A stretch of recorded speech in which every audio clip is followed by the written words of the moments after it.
Now we've got another Fox News alert for you on this Wednesday morning. This morning, the FBI and the U.S. Capitol Police are investigating a letter that apparently contained a potentially deadly poison sent to that U.S. senator. The envelope sent to Republican Senator Roger Wicker's office tested positively for ricin. Fortunately, the letter never reached his office. It was intercepted at an off-site mail screening facility that was implemented after the 2001 anthrax attacks.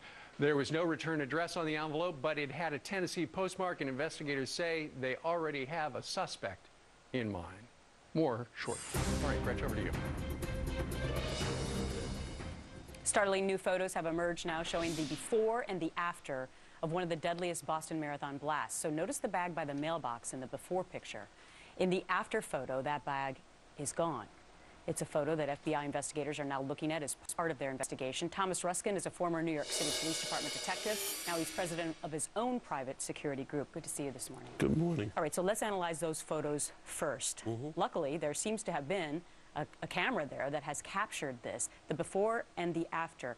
Do you think anyone would have noticed that bag there? Possibly not.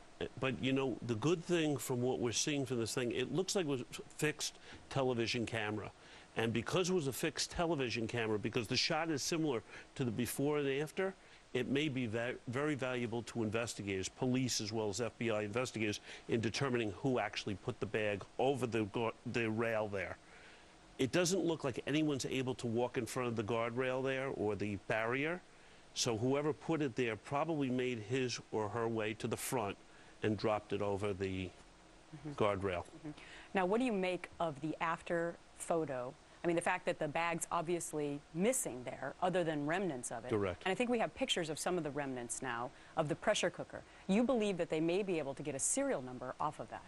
They most likely will be able to get serial numbers. In one of the photos, you actually see the make and model and where it was basically made, and some kinds of serial numbers.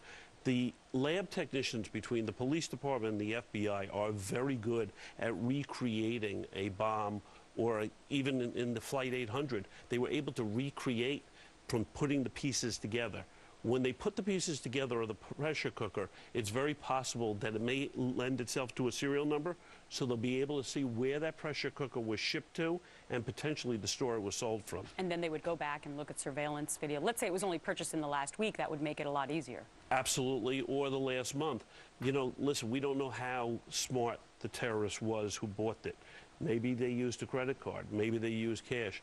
But surveillance videos, other videos in the area may lend itself to identifying the people who are responsible for this. So you have experience, at least in the New York City situation, in the 1993 bombing, where you said that they were able to put together the VIN number of a car that Ramzi Youssef had rented, and then that connected the pieces of the puzzle. The car had been totally destroyed.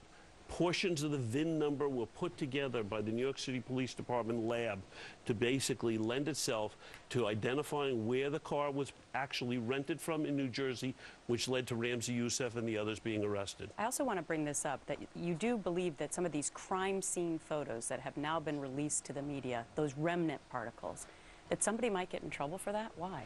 Well, it's the first time I've ever seen in a major case crime scene photos somehow leaked to the media.